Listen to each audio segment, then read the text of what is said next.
नमस्कार साथियों, आज की दिनांक है 22 जनवरी 2023। अंक हमारा 174वां।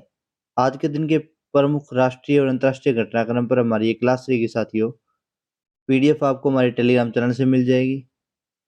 राष्ट्रीय बाल अधिकार संरक्षण आयोग NCPCR अध्यक्ष कौन है? तो साथियों प्रियंका कानूनगो हैं। स्थापना कब हुई इसकी? तो मार्च 2007 में। किस अधिनियम से इसे कार्य संचालन की शक्तियां मिल रही है? तो 2005 से मिल रही है। और कुल 7 सदस्य हैं, जिनमें से 1 अध्यक्ष और 6 क्या हैं? सदस्य हैं इसमें। नेक्स्ट देखिए साथियों, ओआईसी। ओआईसी देखिए, एक है आईओसी। समझ पा रहे हो? ये इंडियन ओशन जो कमीशन है वो आईओसी, हिंद महासागर का जो कमीशन है। ये ओआईसी है, ऑर्गेनाइजेशन ऑफ इस्लामिक कंट्री।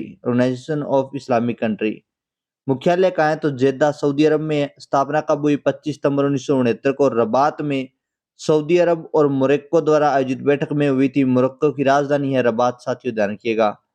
अंतर सरकारी संगठन है, सदस्य 57 है और शिखर सम्मेलन प्रत्येक 3 वर्ष बाद इसका आयोजित किया जाता है। भारत इसका सदस्य देश नहीं है, क्योंकि 1969 में जब भारत इसके सदस्य सम्मेलन में शामिल होने के लिए गया था, तब थोड़ी परिस्थितियां ठीक नहीं बैठी। एग्जाम वॉरियर साथियों। दिल्ली उपराज्यपाल वीके सक्सेना और पुस्तक लेखक कौन है? तो प्रधानमंत्री श्री नरेंद्र मोदी जी हैं।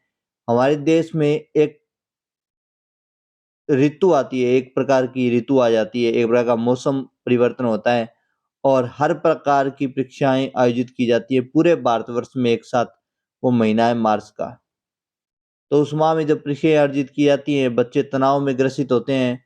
हर कहीं भी, हर राज्य में, हर शहर में ऐसा ही मामला होता है। इसी को ध्यान में रखकर ये पुस्तक लिखी गई है। शेर मंडल। दिल्ली स्थित हुमायूं का पुस्तकालय, जिसकी सीढ़ियों से गिरने पर 1556 में हुमायूं की मृत्यु हो गई थी, वो शेर मंडल है। पुराने दिल्ली के पुराने किले में स्थित है। पौराणिक मान्यता के अनुसार ईसा पूर्व 1400 ईस्वी में पांडवों ने यहाँ इंद्रप्रस्थ बसाया था, जिसकी खुदाई भी यहाँ चल रही है शेर मंडल में। हालांकि इसके संरक्षण के कारण चर्चा में है। अटल भूजल योजना भूमिगत जल स्तर को बढ़ाने की योजना है साथियों। अटल भूजल योजना कब शुरू हुई? 2020 में शुरू हुई। कब तक की है? तो 2025 तक की ये योजना है साथियों। नेक्स्ट देखिए, नेताजी सुभाष चंद्र बोस अभी चर्चा में क्यों है? क्योंकि इनके प्रपोत्र पौत्री और कुछ संगठनों ने कहा है कि जापान के टोक्यो शहर के रेंकोजी मंदिर में अस्थियां हैं। वो अस्थियां बताई जा रही है कि नेताजी सुभाष चंद्र बोस की अस्थियां हैं। तो उनका कहना है कि सरकार इन अस्थियों को कहाँ लेकर आए? भारत लेकर आए। विलुप्ति की कगार पर प्रमुख जनजातियां कौन कौन सी है साथियों? तो सोरा, कोल्लम और मवासी। अगर आपसे पूछा जाए कि सोरा, कोल्लम, मवासी क्या है, तो ये जनजातियां। ऐसा एसएससी में, यूपीएससी एग्जाम में बहुत बार आया हुआ है साथियों। छत्तीसगढ़ में पाई जाती है ये जनजाति, पाई गई है। आदिम जाति अनुसंधान और प्रशिक्षण संस्थान द्वारा इनके संरक्षण पर कार्य किया जा रहा है और उसी संरक्षण में इन जातियों की खोज हुई है। 2011 की जो जनगणना थी, उसके आंकड़ों के हिसाब से इनकी जो जनसंख्या है वो 200 से 300 के बीच में ही है। सोरा की तो 200 से 28 के आसपास ही लोग बचे हैं अभी पूरे विश्व में, और बाकी जातियों की दोनों के 300-400 लोग बचे हैं पूरे विश्व में। तो इनके संरक्षण के प्रयास किए जा रहे हैं केंद्र सरकार के द्वारा। सोरा, कोल्लम और मवासी। हैदराबाद के निजाम, नए निजाम कौन है? अजमत शाह हैं, 9वें निजाम है। केंद्र सरकार द्वारा 1971 में इन उपाधियों को क्या कर दिया गया? समाप्त भी कर दिया गया है, लेकिन फिर भी परंपराएं हैं, परंपराओं का निर्वाह किया जा सकता है। नेक्स्ट देखिए साथियों, असम में मेदाम। मैदान नहीं है, ये मेदाम है। मेदाम एक प्रकार के टीले हैं, जिन टीलों में अहोम राज्य के जो लोग थे, वो अपने पूर्वजों की या अपने परिवार के, जो शाही परिवार के जो लोग थे, उनको दफनाते थे। किन में? इन टीलों में। तो ये टीले क्या कहलाते हैं? मेदाम कहलाते हैं। ये असम के पिरामिड भी कहलाते हैं। इन्हें असम के पिरामिड भी कहा जाता है और ये यूनेस्को की विश्व धरोहर सूची के लिए नामित है, ध्यान रखिएगा। असम के चराईदेव जिले में शाही परिवार के विश्राम स्थल अहोम युग के मैदाम यूनेस्को की विश्व धरोहर स्थल के रूप में मान्यता के लिए एकमात्र नामांकन है इस बार भारत का। और अहोम राजवंश टीले की दफन प्रणाली मैदाम कहलाती है, ध्यान रखिएगा। और रायदेव के मैदान असम के अहोम राजवंश की मूल राजधानी भी रहे हैं, रायदेव के मैदान जो थे। असम में अहोम राजवंश 1228 में स्थापित हुआ था और 1835 तक रहा था और इसके संस्थापक थे चाओ लुंग सुखफा, इसके संस्थापक रहे थे साथियों।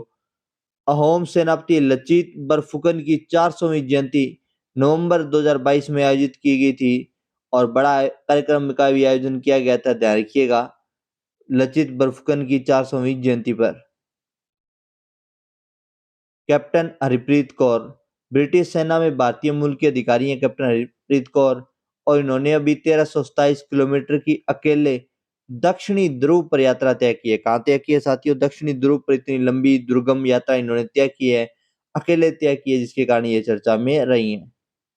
न्यूजीलैंड न्यूजीलैंड के पीएम कौन है? जसिंडा आर्डर्न, जिन्होंने इस्तीफा दे दिया है, और नए पीएम कौन बने? क्रिस हिपकिंस नए पीएम बन गए न्यूजीलैंड के।